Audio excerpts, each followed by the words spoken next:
Laura Ziegler at Miss Laura's Social Club here in Fort Smith, Arkansas, now the Visitor Center. Now, Miss Laura's was one of 7 houses here on the row in the red light district. Miss Laura's came to be the queen of the row and later as the grandest bordello in the West. Fort Smith has been designated as the top true Western town in the U.S. for 2013 by True West magazine.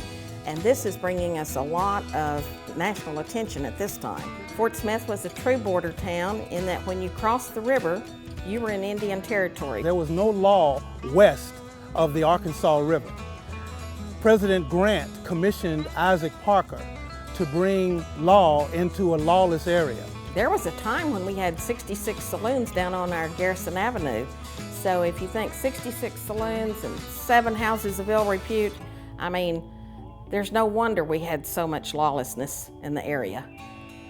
This was pretty much the jumping off point into the West. The National Historic Site here in Fort Smith gets a lot of visitors every year, but they showcase the courtroom, the hanging gallows, and the old jail known as Hell on the Border during Judge Isaac C. Parker's time.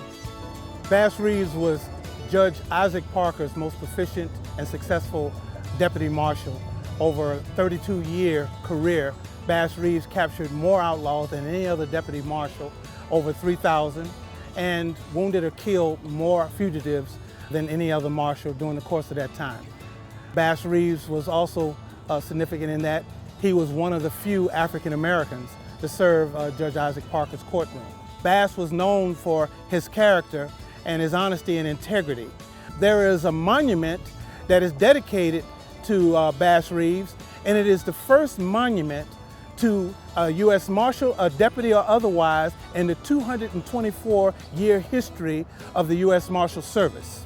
And Fort Smith has been selected as a site for the U.S. Marshals Museum, which will showcase the 225-year history of the U.S. Marshal Service.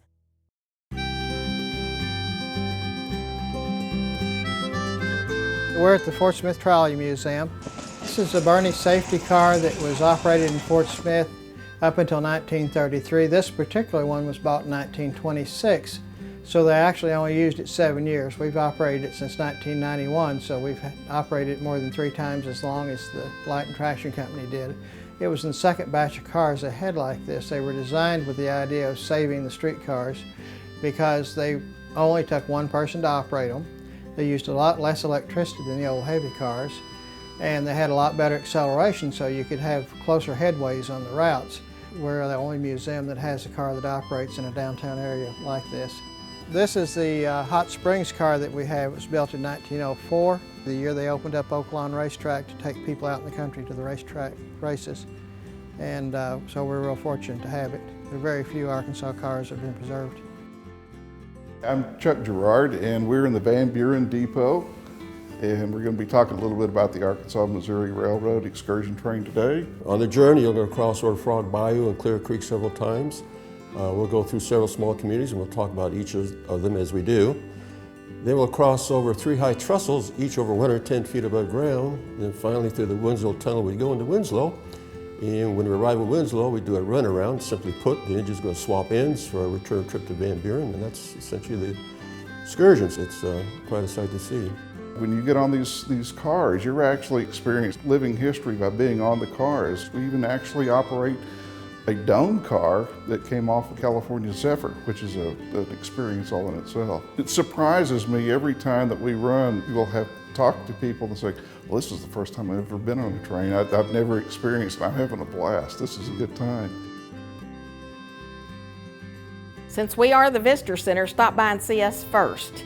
Here you'll be able to pick up literature to help you with your visit, and we do look forward to hosting you in Fort Smith.